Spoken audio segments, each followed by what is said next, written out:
Hello. Bonjour.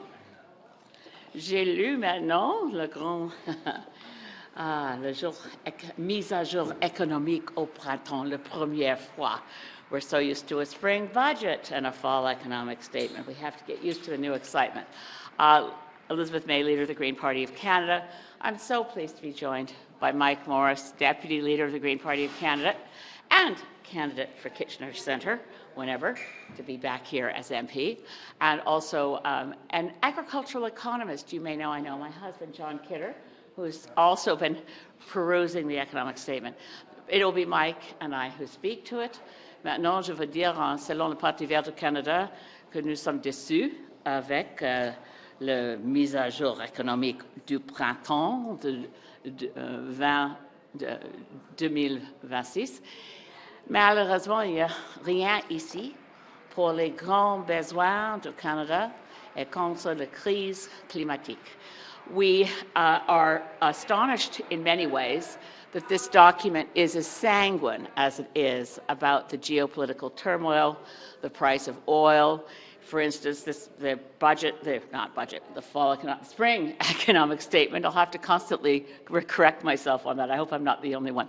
The spring economic statement makes astonishing projections that, we're not going to see the price of oil more than $15 a barrel more than it was for the November budget that we had. We know that that the war that was launched by the U.S. and Israel has upended projections for oil prices, it's upended projections for inflation, it's created vast economic uncertainty. But this budget projects a sense that all is good, steady hand at the tiller, no one needs to worry, we can all go to sleep in our beds safe as Canadians. I think we can actually go to sleep in our beds safe as Canadians. I think that's due to the resilience of the Canadian citizenry, due to our faith in each other. But the efforts by the current government to, for instance, take credit for the fact that we went from a $78 billion deficit projection last fall to $65 billion this year, it isn't, in our view, good, prudent financial management by the Government of Canada that has reduced the deficit, but rather the reality that a November budget left very little time to spend all the money projected to be spent. So the budget now, the spring economic statement reduces what we expected as a deficit to $65 billion. Hardly record lows for deficit, not record highs. We look at this, and I'm frankly astonished that we had the grandiose announcement yesterday that we're going to have a new Canadian sovereign wealth fund, and we'd find all the details when we get the spring economic statement. So here's the details. There aren't any. The details are we're now going to have a Build Canada Strong Fund Transition Office. So there will be a Build Canada Strong Transition Office to do consultations and at some point in the undisclosed future tell us how it's going to work, how Canadians can invest in it, how it's going to work. It's clear for now that unlike Norway's sovereign wealth fund, which was based on taxation of oil revenue, this is based on, once again, borrowing money to create a new fund. $25 billion of debt to create a Canada Strong Fund, and we don't know how it's going to work yet. It was very similar. I keep hoping that we're eventually going to see follow through on something that was in the introduction to the November 4th budget. If you missed it, it was at page 19, said one of the great things we can do as a country to build Canada strong will be a northwest, east-south electricity grid to really have a strong electricity grid in Canada. Le réseau électrique, c'est quelque chose de tellement important. Nous avons besoin d'un réseau électrique qui marche. C'est un des éléments des solutions contre la crise du changement climatique. Nous avons c'est un grand besoin. We really need a north, south, east, west electricity grid that works for Canada. So we get a commitment in this document to a discussion paper will be released soon. Now, this is after being teased with this announcement several times by the Prime Minister over the last year, and now we know at some point, an undisclosed future moment, we will get a discussion document. What we don't see in this budget is what's needed for Canadian youth facing almost unprecedented levels of unemployment. What we don't see in this budget is an extension for pharmacare, for really providing the kind of supports Canadians need against the increased costs and the challenges of affordability. But bottom line, if we don't deal with the climate crisis on an urgent basis at a time when scientists are warning us that tipping points are in the near term, potentially with catastrophic permanent shifts in our global climate, and yet this budget has nothing new for renewable energy. Not a penny of new money. There's still the tax credits we got from last year's budget, but solar, wind, renewable energy are ignored, but we're going to get a big nuclear energy strategy. No surprise. I'll turn it now to Mike Morrice for his thoughts on today's spring economic statement. Thank you, Elizabeth. While there's some good news for Canadian athletes in this spring economic update, besides the nice words, it's clear this budget isn't written for regular folks in my community and others across the country. It's certainly not written for parents who are on wait lists for affordable childcare. They will continue to wait. It's certainly not written for those struggling with the rising cost of grocery prices. Besides a rebranded and bumped up GST credit, nothing else for them. It's certainly not for folks with disabilities, seniors, and others living below the poverty line. They're going to continue to wait in the same position. It's not for the young people that are facing sky-high unemployment, as Elizabeth just mentioned. And it's also not for those who have a hard time getting to work because transit might not already serve them or fares might be too high. Instead, it's full of the same stale ideas and exemptions for all the same players.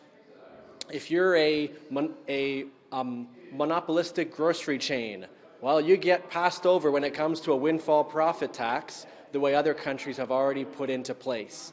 If you're amongst the super rich or a billionaire in this country who among 60 some odd people have as much wealth as the bottom 6.3 million Canadian families combined, they're not facing any new taxes of any kind on their fortunes. If you're a fossil fuel lobbyist or maybe a conservative floor crosser, well, you're getting new fossil fuel subsidies in this budget, including enhanced oil recovery. If you're one of the biggest corporations in the country, you continue to get bragged about for the lowest taxes in the G7.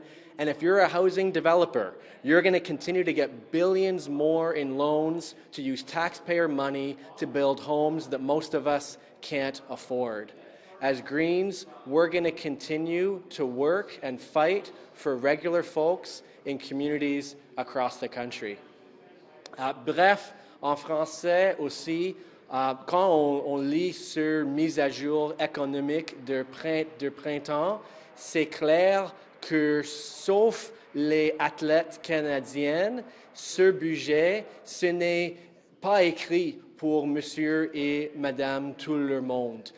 Comme les parents qui vont attendre encore pour les garderies abordables. Ce n'est pas écrit pour les gens qui sont dans les situations de pauvreté, comme les gens en situation handicapée. Ce n'est pas pour les gens qui utilisent le transport en commune, qui veulent plus de services et les faire éliminer.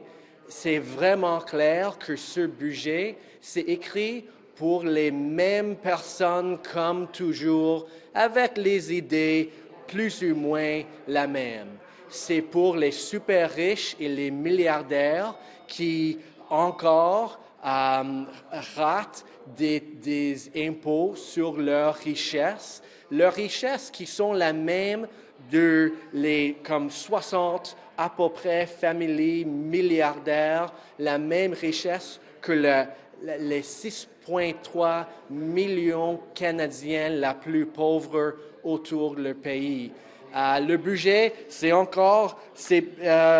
pour les gens comme les gens qui créent le logement, mais pas le logement abordable. C'est le logement encore avec les prêts de nous pour créer les logements que monsieur, madame, tout le monde ne peut pas vivre là.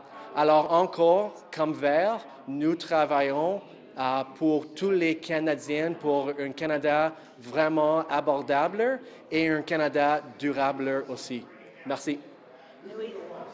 Nous sommes disponibles pour les questions en anglais ou en français. If there is a budget or a Spring Update Implementation Act, is it fair to say that your vote would be no against it? I have to read it because they have put out a table of legislative changes that are expected.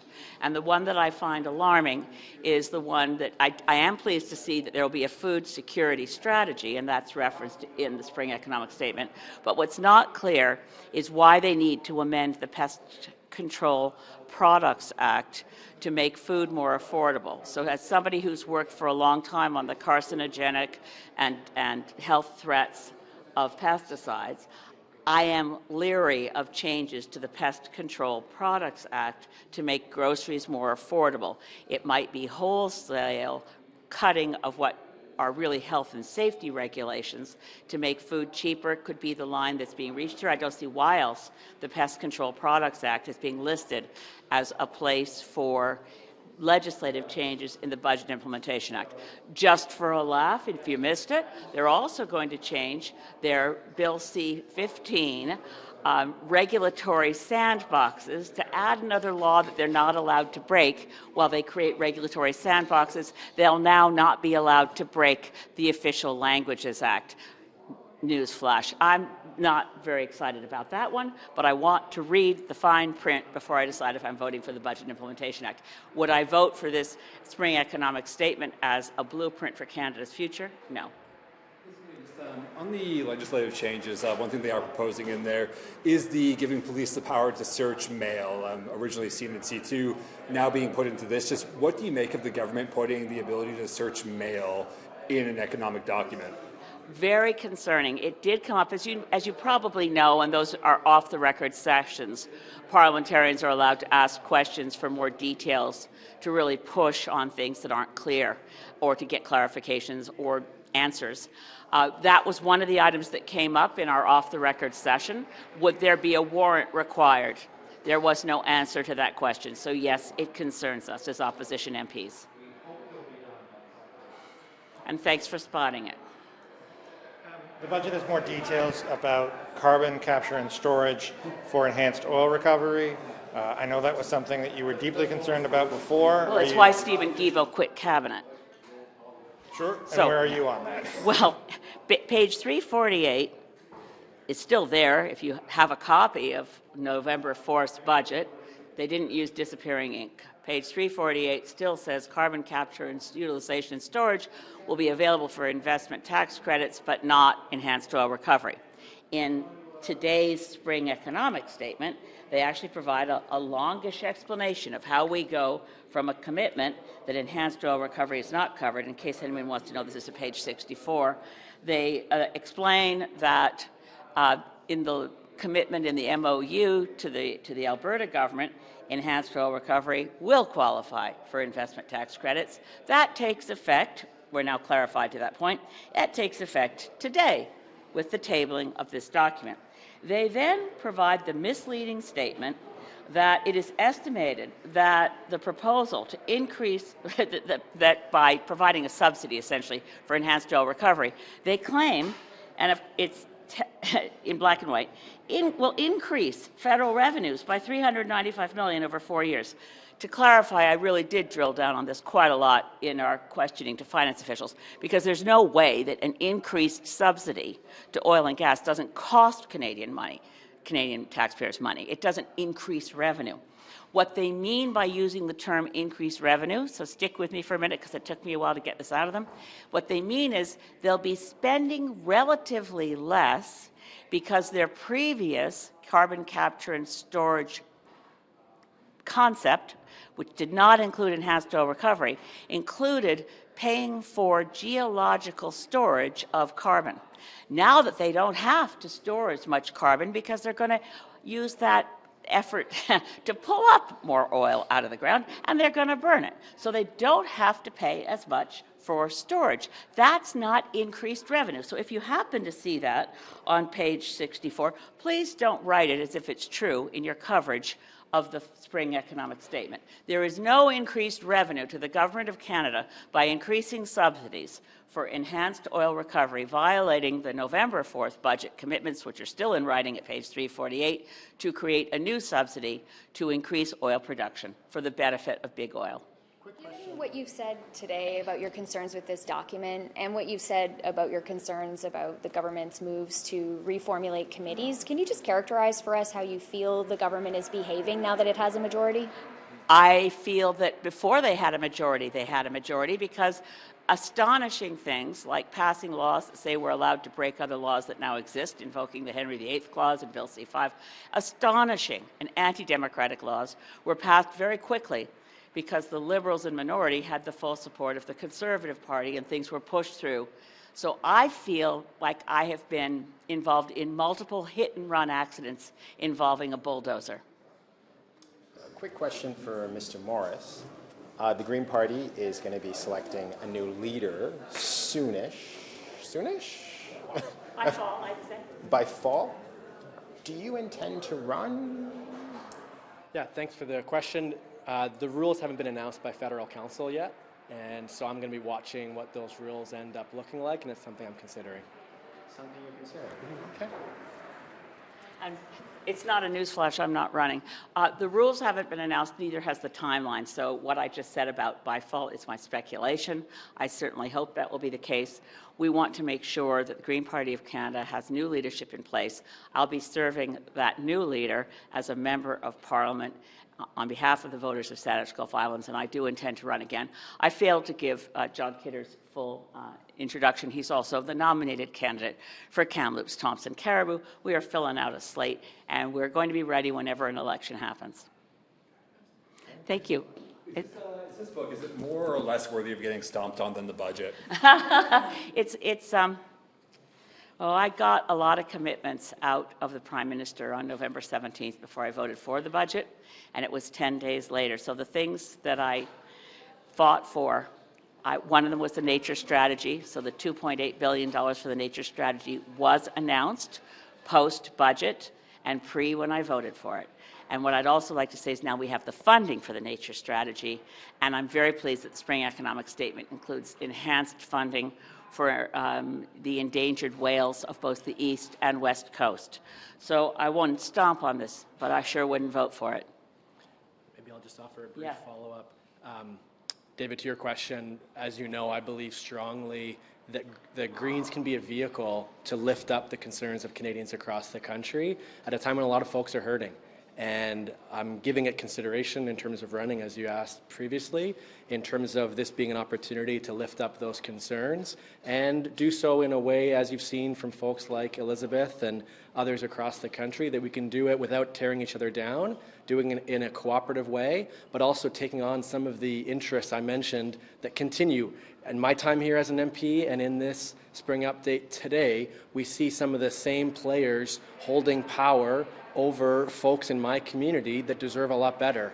And I've seen Greens able to be a force for good, to lift up the voices of regular people, and I'm considering to the extent that I could continue to do that if rules are announced, and that's for the Federal Council to decide. Thank you all again. Thank you.